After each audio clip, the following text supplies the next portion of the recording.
Okay, so here we are at the Library Learning Commons website. You can see over here that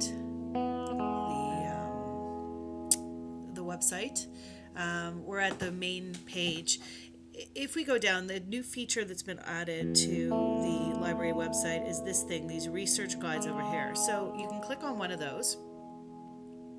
This is a good start to being able to get some of the things that you want to, or to be able to start the research that you need to do in your classes and for our major project. So if you go down, you'll see that there's one for hospitality and tourism, and there's also one for business.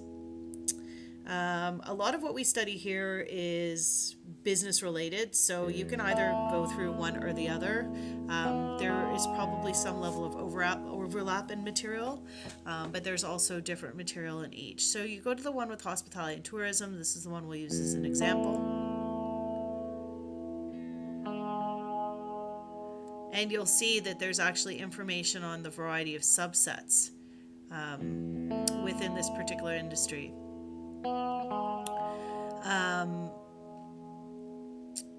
Based on program, sorry.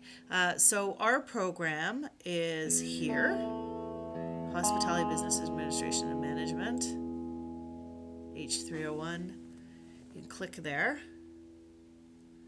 And you see that there's a lot of different resources available here, okay? You'll be able to, you can search everything to be able to find things about particular subject matter areas within the library database. I'd like to point you to the top row here. Okay, so you can, for a lot of our courses, we would like you to use the journals and magazines and the databases. I'll start with databases here, just to show you a couple things that I talked about in today's presentation. So in the CanSim database, you'll be able to find things using those NAICS codes we talked about. That's the website for Statistics Canada. So this is actually a really good place for you to go where you can find some of the data that you'll need for your project. This is something you might want to know later on when we're doing the new venture development course. Passport GMID, I mentioned this to you as well. It provides you a bunch of different reports. You might be able to find stuff on areas of interest. Parts of your industry statistics may come from here. I highly encourage that you look there for your research. Okay.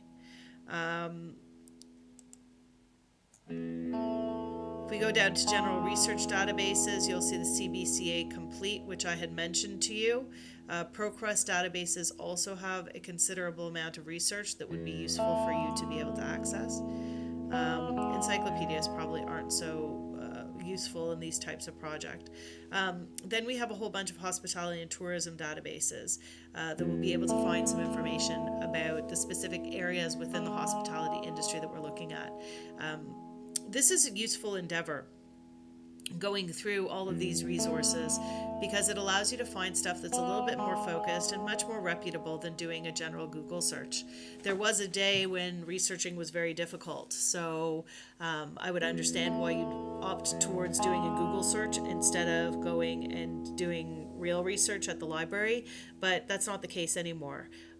It's very, very accessible, or the information is very accessible to you, so I think that we sort of expect that you do the best that you can. Emerald Tourism and Hospitality Collection has a lot of research.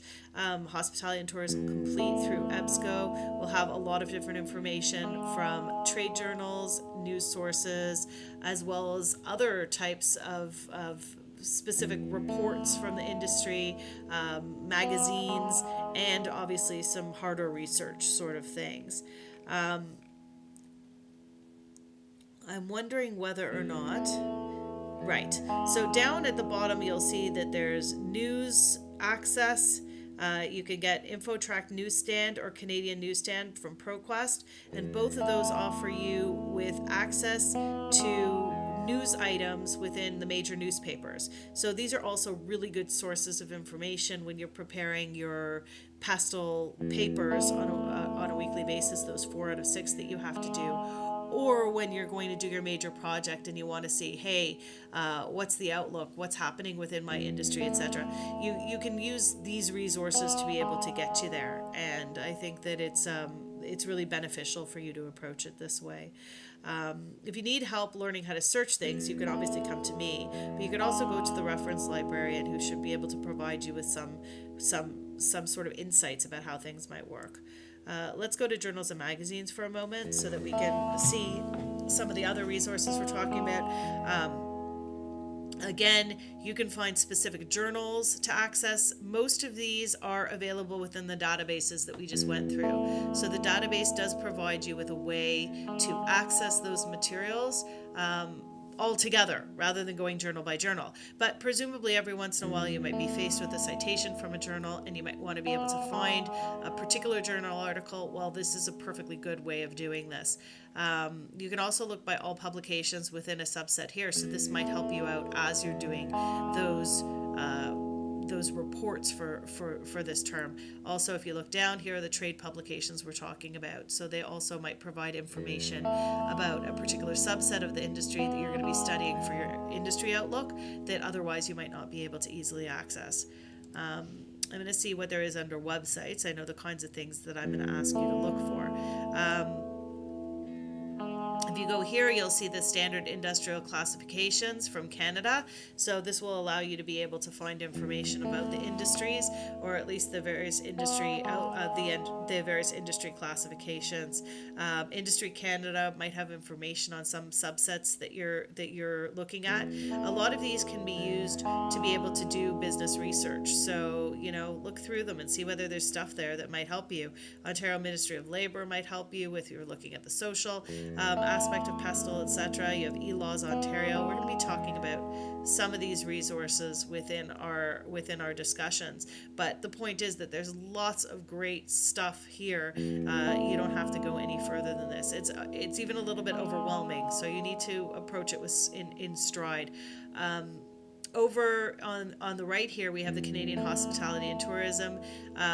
When we look into some of these, you'll find that there are statistics that are collected that you won't necessarily find in other resources. So associations and industry representation groups are very good ways of finding information that you might need for those particular the subsets that you're looking at. So as I said, we encourage you very strongly to look at these sorts of resources as opposed to just searching willy-nilly through Google. I hope that this provides you with a little bit of an idea about how to easily access this. We can thank our librarian for putting this together because this has made everything a little bit easier, a little bit more consolidated than it would have been before, and can allow you to be able to do the research that you need to do for your coursework, and to get things that are a little bit more applicable than you might otherwise be able to find.